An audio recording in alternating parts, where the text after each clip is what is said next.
box Jellyfish Stings. The water is warm, clear, and completely inviting. You step in expecting nothing more dangerous than a few waves around your legs, then something brushes against your skin. You barely see it because the animal is almost completely transparent. A box jellyfish has drifted into you, and its tentacles are covered with microscopic stinging cells that fire the instant they make contact. Thousands of them release venom at once. The pain arrives almost immediately, spreading across the skin and burning welts. But the sting is doing far more than hurting. The venom can interfere with the heart and nervous system, and in severe cases, cardiac arrest can happen within minutes. The frightening part is that you may never even see what stung you.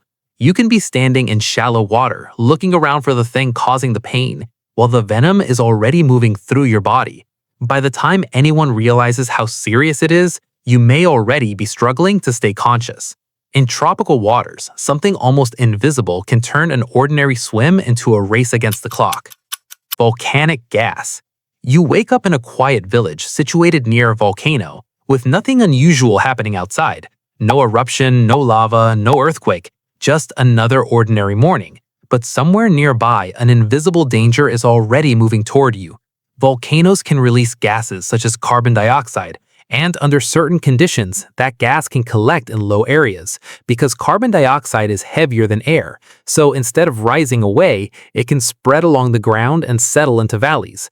That's what happened at Lake Nyos in Cameroon in 1986. A huge amount of carbon dioxide suddenly escaped from the lake and flowed into nearby areas. People and animals had no obvious warning because the gas is colorless and odorless. More than 1,700 people died, many while they were simply sleeping or going about their daily lives. There was no wall of fire to run from and no poisonous cloud to see. The air itself had become deadly. That's what makes volcanic gas so frightening. Sometimes the volcano doesn't need to erupt at all. It only needs some smoke, dirt, and poisonous gases. The landscape can look completely peaceful while an invisible cloud quietly removes the oxygen you need to stay alive. Flash floods. You're standing beside a shallow stream and the water looks harmless. Maybe you're hiking through a canyon or cooling your feet after a long walk. Then suddenly the water level begins to rise gradually. The strange part is that it may not even be raining where you are. Heavy rain can fall miles upstream, sending a wall of water racing toward you before you have any idea what's happening. In 1999, a sudden flood in Switzerland's Sechsitbach Canyon killed 21 people during a canyoning trip. Once the water rushed into the narrow canyon, there was almost nowhere to escape. Flash floods don't need to look enormous to be deadly. The current can knock you off your feet, slam you into rocks, and carry trees and debris along with you. And once you're in the current, fighting your way back becomes almost impossible. The most dangerous part is the speed. A peaceful stream can become a raging torrent in minutes. Clear skies overhead don't mean you're safe because the storm that matters may be happening somewhere you can't even see. By the time you hear the roar, the water may already be coming straight for you. Lightning. You're outside when the sky begins to darken. The storm still looks distant, so you decide there's plenty of time to get somewhere safe. Then, without warning, the sky explodes. Lightning is an enormous electrical discharge capable of passing through the human body in a fraction of a second, discharging nearly 1,000 volts of current in a single strike. It can stop the heart, disrupt the nervous system, cause severe burns, and produce devastating internal injuries. And you don't have to be standing directly beneath the storm to be struck. Lightning can reach areas outside the heaviest rainfall, which means a person can be exposed while the storm still appears relatively far away. Mountains, beaches, fields, and other open spaces are particularly dangerous because there may be little between you and the electrical discharge. A nearby strike can also send electricity through the ground and injure people who weren't struck directly. The frightening part is how quickly it happens. There is no time to react once the bolt is already on its way. 1 second you're standing outside watching the storm. The next, your body has become part of an electrical circuit powerful enough to stop your damn heart. Rip currents. The beach looks calm and the waves aren't even particularly large. You walk into the water expecting an easy swim, then suddenly realize you're moving farther from shore. You try swimming back, but the beach doesn't seem to get any closer. That's a rip current. It's a narrow channel of water moving away from the shoreline, often through breaks in sandbars or around structures such as piers. The terrifying part is that it may not look dangerous at all. There may not be a giant wave and no obvious sign that you're being pulled away. Your first instinct is usually to fight the current and swim directly towards shore, but that can quickly exhaust you. Your arms become heavy, your breathing gets harder, and the shoreline keeps getting farther away. The current usually isn't dragging you straight underwater. It's carrying you away from land until exhaustion creates the real danger. If you recognize what's happening, staying calm and swimming parallel to the beach can help you escape the strongest part of the current.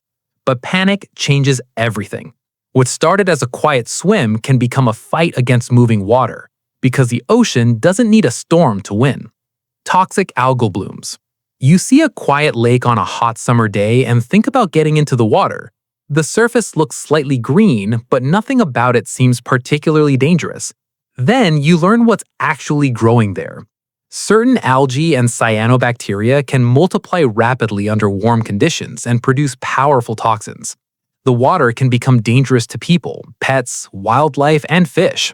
Some toxins can damage the liver, while others affect the nervous system. And the most frightening part is that you don't always know the water is poisonous just by looking at it. Some blooms create obvious green or blue scum, but others can be much harder to recognize. You could swallow contaminated water, breathe in tiny droplets, or touch the surface and expose yourself to the toxins. Warm temperatures and excess nutrients entering waterways can encourage these blooms to grow.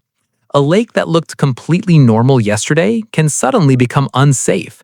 There is no predator chasing you and no obvious attack taking place, just microscopic organisms multiplying in the water around you, producing chemicals your body was never meant to handle. Heat waves.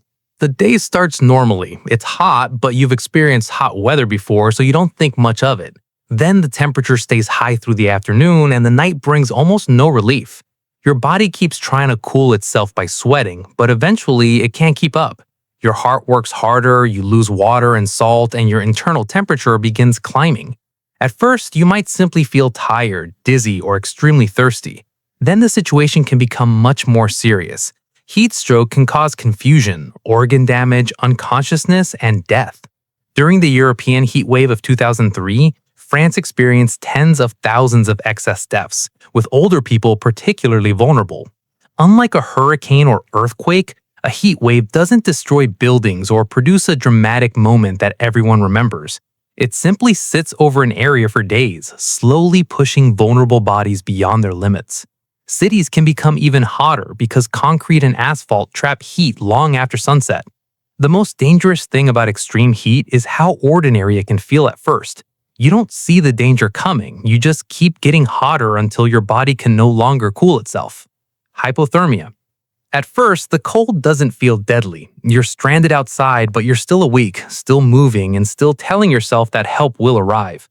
Your fingers become numb and your teeth start chattering. That's your body desperately trying to produce heat. As your core temperature continues to fall, your muscles become weaker and your thinking starts to change. You become confused, tired, and strangely calm. That's when the cold becomes even more dangerous. Severe hypothermia can interfere with judgment, coordination, and eventually the body's ability to regulate temperature. A person may stop recognizing how serious the situation has become.